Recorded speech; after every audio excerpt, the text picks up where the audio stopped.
What do you do for a living, and how did you come to be in Ashland, and how long have you been there, that kind of thing?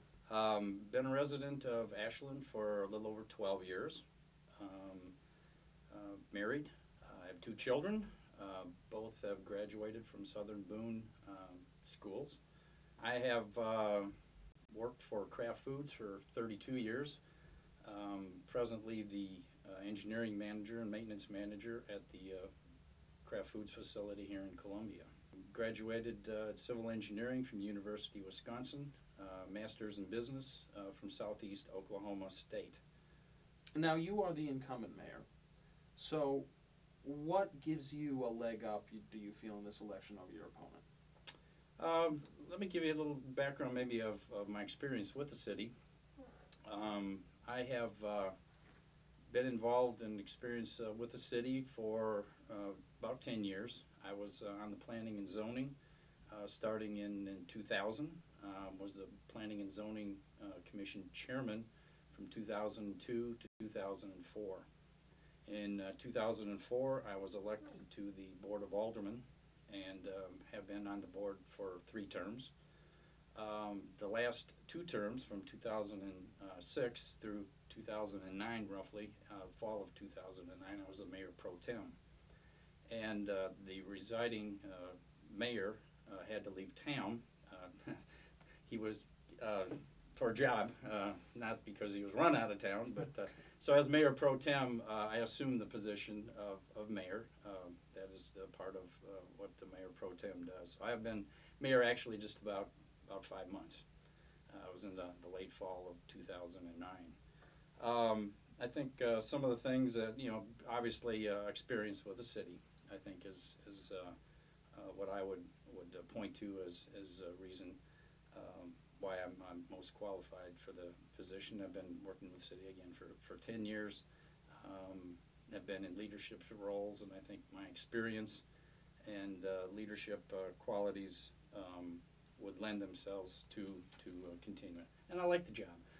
In that 5-month period, I have learned really the differences between the role as a Board of Aldermen, on the Board of Aldermen, versus the city, and it's much more day-to-day, hands-on. So that's why I chose to run.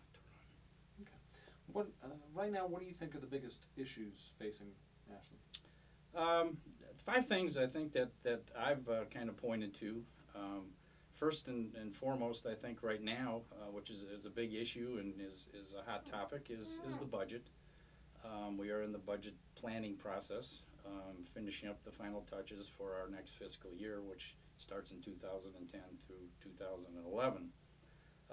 Like a lot of other entities, like the school systems, both in Ashland and in Columbia here, who have had some problems with budgets, and some of the other communities, including Columbia and Hallsville, etc., have had budget issues. So it's a concern within the community, I think. Now, from our standpoint, we've had a very conservative budget. We anticipated that revenues would be down in 2009, and in fact they have been down. But we adjusted and set up our budget such that it was a conservative budget, and we are not in any kind of fiscal problem. So as we look forward to the 2010-2011 fiscal budgeting process here, we're anticipating that again revenues will be down a little bit, probably flat from last year, but down from previous years. So we are putting together a very conservative budget, and I want to make sure that people understand that it is. We've had tried something a little different this year. We have a budget committee, which is part of a couple aldermen, myself, city administrator, as well as the city treasurer. And so we've been kind of a smaller group, subgroup, if you will, working on the budget, where in the past it's primarily been just city staff that put together the budget.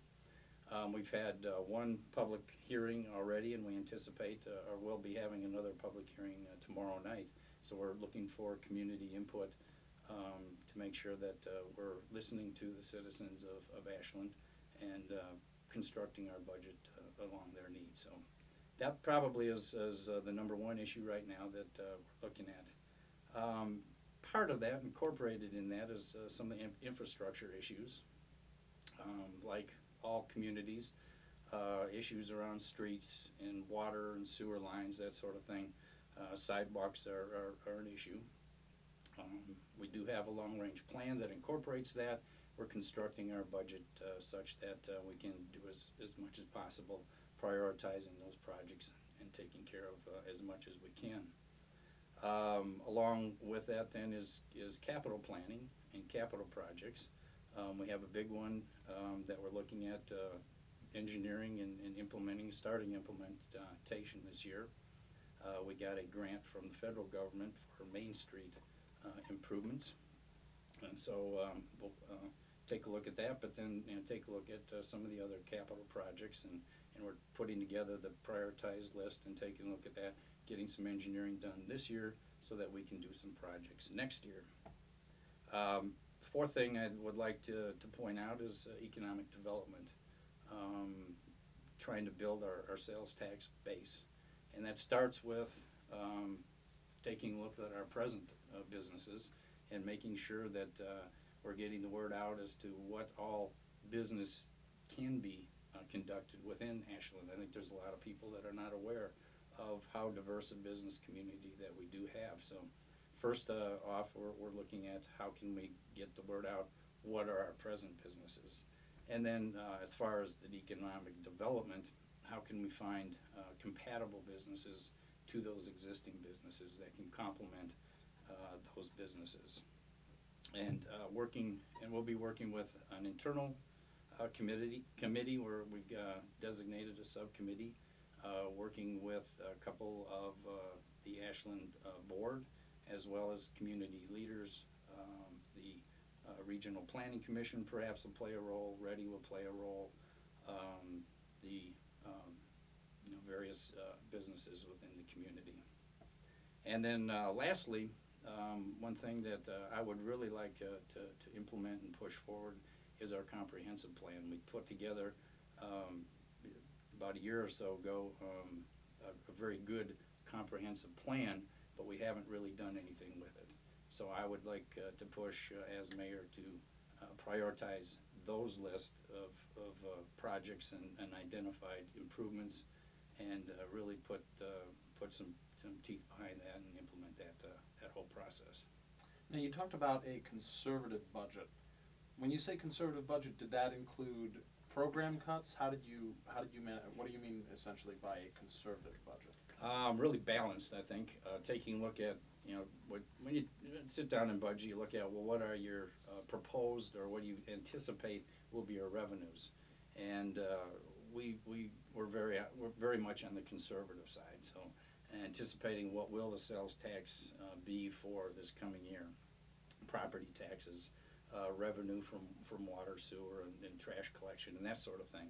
So really didn't paint a real optimistic or rosy picture, or overly optimistic, and so kind of downplayed the total revenue, and then tried to match our spending and expenses to that anticipated lower revenue. So didn't really end up having to cut any particular city services, and our primary focus was to make sure that we maintain our safety within the community, and don't cut services for our police department. So that was certainly a priority for this committee that I mentioned, and we want to make sure that as we're looking at that we maintain our public safety and our funding for the police department.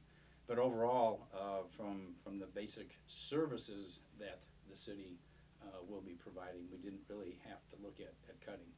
Again, I think primarily because we have been conservative in the past, and so we didn't get ourselves in any particular problems.